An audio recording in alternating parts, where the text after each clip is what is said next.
and he solves problems. And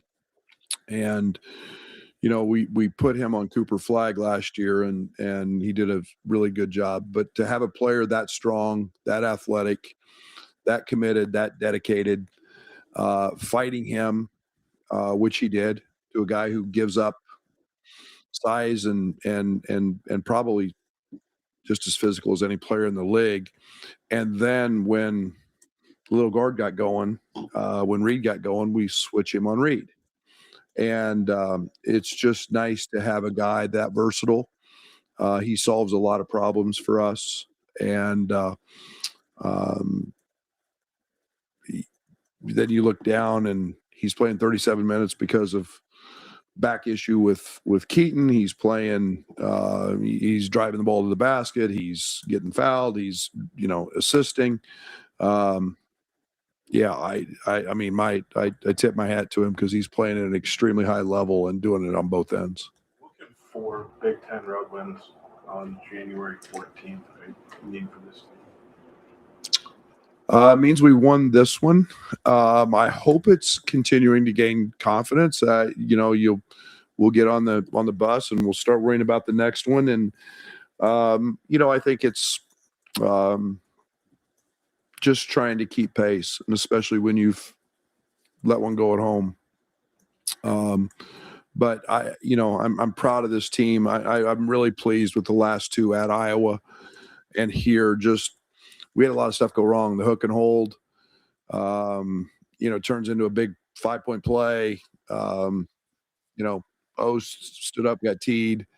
Then that adds to the and all of a sudden it's just Keaton's like, we're good. And so I don't know the definition of what a hook and hold is anymore. I need to reevaluate what that is and maybe start asking for it on every loose ball or every rebound. I hate the penalty of it. It's wrong, in my opinion, but that'll be for another time. But it was called, and our guys just had the poise and the patience, and the building got loud, and they've got momentum at home, and they've got a great player in Nick, and we just kind of snuffed it. Some big shots and some great execution. Brad, it was the lowest possession game of the year for you guys. Is that something the tempo you wanted to play, or was that more with something Northwestern was kind of affecting? I don't worry about it. I'm good with what did we score? 79? It was pretty good. The only thing I didn't like was the fact we didn't get the foul line enough. I'm good with whatever tempo anybody wants to play. We've proven we can get up and down with anybody. It's the way they play defensively. You've got longer possessions, which we're good with. We think we've got an idea where we want to go with the ball and what pace, and it doesn't matter if we shoot it 7 seconds in or 23 seconds in. It's about quality of shots for us. What can Keith take away from this experience, like fighting through the back spasms and then delivering for you guys? I hope that he's really good. I mean, he is. Nothing phases him. I asked him at halftime. I said, "You all right?" He goes, "Yeah, I'll be good. I'm just a little bothered." He just shrugs it off. And I said, "Can you go?" And he said, "Oh yeah." And I mean, no day. He's just so nonchalant and casual about it. And it's just what that young man does. It's truly what he does. And we've come to not take it for granted, but we've come to, expect those kind of performances. I mean, what can a game like this do for Tommy? He not only shot it well, but 3 offensive rebounds, only 1 turnover after kind of an up and down season so far. You guys say he's been up and down. I just say his role's changed a little bit. It's been different. I mean, you guys create more damn narratives that are full of shit, but that's what he does. So I mean, that's why he's been on draft boards. He's a big who can shoot the cover off of it. And, I felt bad for him because he had 16 days of no practice with his tonsils out and strep throat before that. And so no one's ever doubted Tommy. It was just a matter of, again, on this team, with this balance, the way teams want to cover us, they gave us that shot. And whether it was Tommy or Z, Tommy got going tonight, and it's his night. You mentioned Mark before. His toughness, but played 18 of 20 minutes in the second half. Did you think that when you first subbed him in, adrenaline would take over and he'd be okay? Or? No, I didn't. I mean, he was sick. I mean, I was probably more worried about cleaning up messes on the court. I mean, he hasn't eaten. He hasn't, it's been a blah 2 days. And he said today, he goes, I'm tough.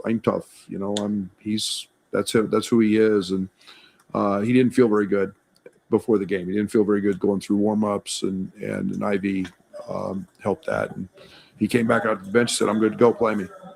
Last 6 games in the series have split in favor of the home team up until now. What was the importance of breaking that cycle? My personal well-being. I don't look at any of that stuff, to be very honest, but I do know we've had 2 overtime losses here, but no one has any more respect for Chris Collins than I do. I mean, Northwestern has a hell of a basketball coach, hell of an environment.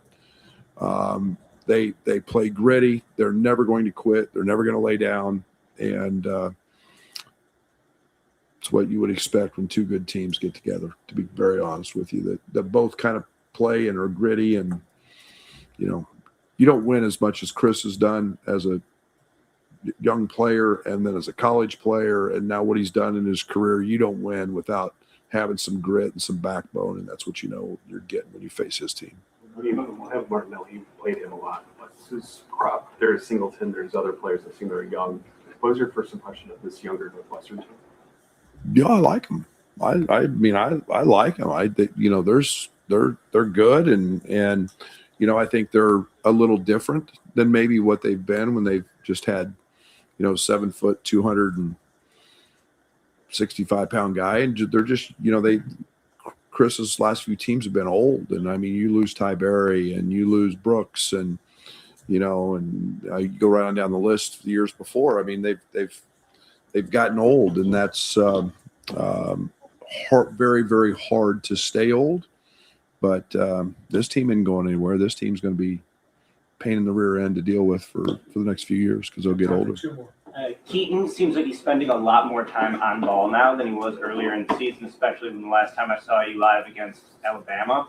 What have you learned about him as a player over the last, 6 weeks as he's gone on his freshman year? Yeah, it's helped our team to do that and move him on the ball. And that's not a knock on anybody else, but it's been great for Kylan to be off of it. It's been great for him to be on it more. His reads, his decision making have been excellent, and so it's helped our group immensely. And we've got tremendous confidence in him when he's on it. We do with Kylan as well, but Kylan's been elite as an off the ball secondary defender, and he's better at it than Keaton was. So Keaton's been really good on the ball, if that makes any sense. What's made this group able to come on the road and just withstand these runs and things you mentioned and just close games out the way that they have? Kylan, Tommy, veterans, a little older, been through it, poised freshmen. We've got 2 of them in the game a lot. Guys like Jake and didn't play a lot last year, but stepping into a new role. Ben's been really, really great in his role. So it's just been poise and patience and really a tremendous amount of composure. But it starts with Kylan and those veterans. Okay, thank you, Coach. We'll have Keaton and Tommy out here in the hall.